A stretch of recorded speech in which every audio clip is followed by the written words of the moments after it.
Hello बच्चों, the question basically said that application of a forward bias to a p injection. देखिए, हमें पता है कि फॉरवर्ड बायस का मतलब क्या होता है। जब हम पी इंजेक्शन की बात करें, मान लीजिए ये हमारा पी इंजेक्शन है, ये आपकी डिप्लेशन लेयर है, ये पी एन टाइप और ये आपकी डिप्लेशन लेयर है। यहाँ पे पोटेंशियल बैरियर बन गया, मान लीजिए VB, this is called potential barrier. और हमने इसको किस तरह से कनेक्ट किया है, कुछ इस तरह से कनेक्ट कर दिया। अभी पी इंजेक्शन क्या हुआ, देखो पी टाइप किससे कनेक्ट किया गया, पॉजिटिव टर्मिनल से, एन किससे कनेक्ट किया गया बेटा, नेगेटिव टर्मिनल से। तो ये फॉरवर्ड बायस कंडीशन हो जाएगा। और जब फॉरवर्ड बायस कंडीशन होगा तो यहाँ पे क्या होगा कि ये डिप्लेशन लेयर की जो थिकनेस है वो क्या होती है, डिक्रीज होती है, क्योंकि यहाँ पे डिफ्यूजन स्टार्ट हो जाता है। यहाँ जैसे ही एक्सचेंज स्टार्ट होगा तो पोटेंशियल बैरियर की वैल्यू भी डिक्रीज होती जाएगी धीरे धीरे। तो पोटेंशियल बैरियर भी डिक्रीज होगा, डिप्लेशन लेयर भी डिक्रीज होगी, और हम क्या बोलेंगे, इसके साथ साथ हमारे पास में इसमें करंट फ्लो करना स्टार्ट हो जाएगा। ठीक है डियर, तो ये कंडीशन हमारे पास में होती है। तो अब यहाँ देखते हैं क्वेश्चन क्या बोला गया है। और डिप्लेशन लेयर की थिकनेस कम हो रही है, डिप्लेशन लेयर जोन कम हो रहा है, तो क्या बोला गया है, application of forward bias to a p injection.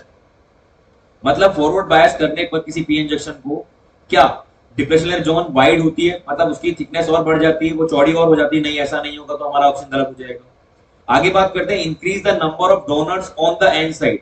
Obvious number of donors increase होंगे, क्योंकि मैंने कहा एक्सचेंज स्टार्ट हो जाता है, डिप्रेशन लेयर की थिकनेस कम होती है, तो हमारा ये आंसर बिल्कुल सही हो जाएगा। आगे हम बात करें, increase the potential difference across the depression zone. नहीं, ऐसा नहीं होगा, क्योंकि हम बात कर रहे हैं कि जैसे ही डिप्लेशन जोन के आसपास हम अगर बात करेंगे तो वहां पे फॉरवर्ड बायस करने से हमारा जो पोटेंशियल बैरियर है वो डिक्रीज होगा, तो ये ऑप्शन भी हमारा इनकरेक्ट है। Increase the electric field in the depletion layer zone, नहीं ऐसा नहीं होगा, क्योंकि एक्सचेंज हमारा क्या हो जाएगा, स्टार्ट हो जाएगा। तो हम क्या बोलेंगे कि हमारा जो है second option is correct answer.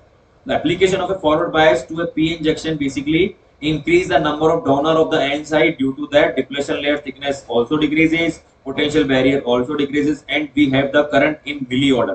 इसका जो फॉरवर्ड बायस की अगर हम बात करते हैं डियर, तो फॉरवर्ड बायस का जो कैरेक्टरिस्टिक्स कर्व आता है वो कैसा आता है डियर, कुछ इस तरह का।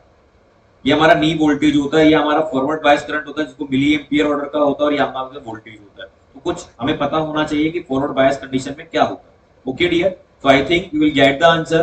Thank you very much.